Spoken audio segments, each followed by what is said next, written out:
Hello, welcome to Gods of Guitar, episode number 8, and today we're going to be looking at the legendary Dave Mustaine in the heavy metal community. Now, I know a lot of people are probably thinking, what the hell, Dave Mustaine got a guitar? Unlike a lot of the other guys on this list, Dave Mustaine isn't necessarily known as a lead guitar player, but to me he is, and he is the driving force behind Megadeth, which has survived the years, really the highs and lows of Megadeth, and has come out maybe better for it, and has released some absolutely killer material throughout his career.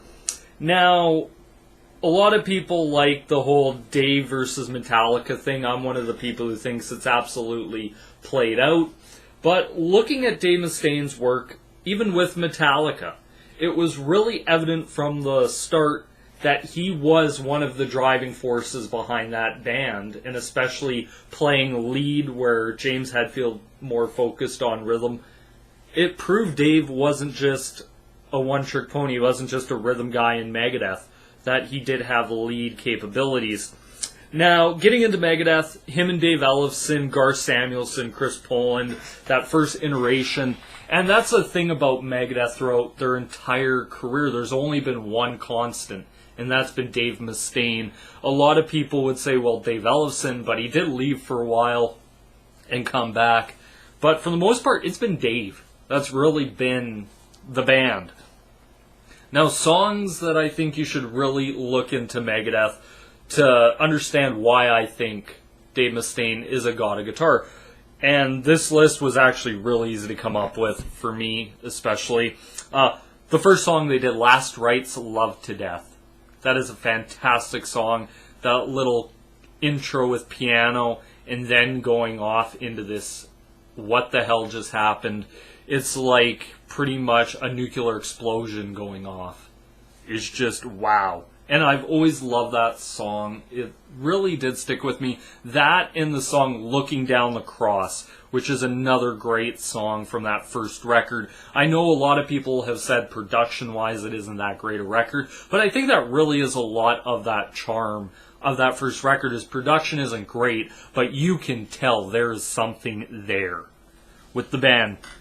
Then you go on to the next album, Peace Sells But Who's Buying? The title track, Peace Sells But Who's Buying? The Conjuring, Wake Up Dead. My goodness, Good Morning Black Friday, Devil's Island. Even the cover, I Ain't Superstitious, isn't bad. It's not a terrible record to listen to, and it's one I quite enjoy, and I really say it's one of Megadeth's greatest records they ever did. On to the next album, So Far So Good, So What? In My Darkest Hour, great song. Set the World Afire, Liar, 502, I think it is, 502 or 501 or something, I can't remember, Hook and Mouth. It's a good record, it's very solid, it's very Megadeth. And then you get on to the next album, which is the Titan of Metal. A lot of people consider one of the greatest metal albums or thrash metal albums ever made, Rust in Peace. You have Holy Wars of Punishment Due, Hangar 18, Poison Was the Cure, Five Magic, Rust in Peace, Polaris, and what I think is one of the most criminally underrated Megadeth songs, and it's a very short song, but it's absolutely fantastic, and that would be Dawn Patrol.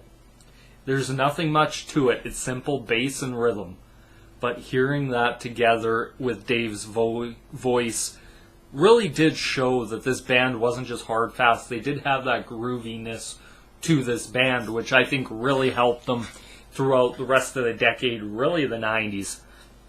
Then you go on to the next album, Countdown for Extinction. Some great stuff, Symphony for Destruction, Aggressor of Architecture, For Closure of a Dream, which is a song I love. Sweating Bullets is another good song. Even the title track for the album, Countdown to Extinction. Just some good stuff, and it was at that time where music was changing. So when Megadeth goes in and records their next album, Euthanasia, I know there's people out there that don't like Euthanasia. I know that.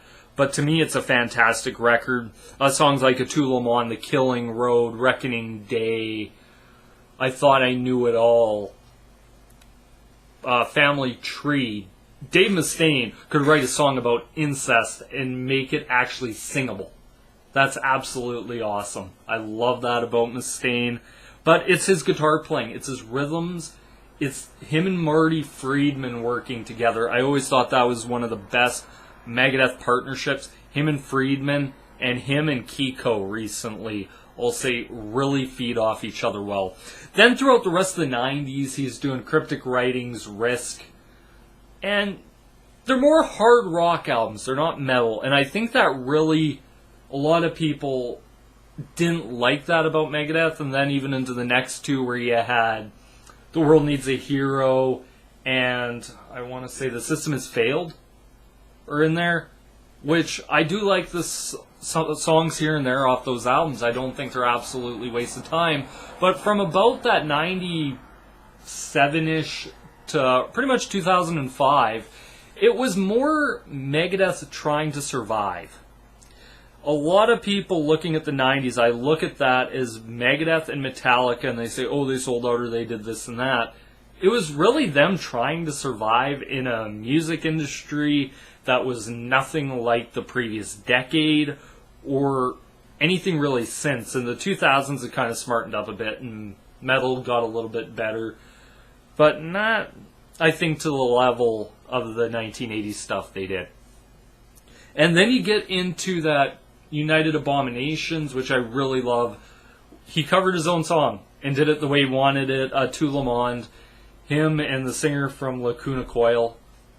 Fantastic song. It's one of my favorite. Then he did Endgame, which I would say is probably the heaviest album they did since, I want to say, Rust in Peace. It was a heavy album to listen to, but still had those hooks. And since then he's gone on. I really love Dystopia. I love the last album, Conquer or Die, Fatal Illusion, song after song, good stuff. It actually is one of the times I went to a concert and heard the new stuff, and I'm like, I really like that. I'm going to go buy the album, and the more I listen to it, the more I'm like, damn, this is good.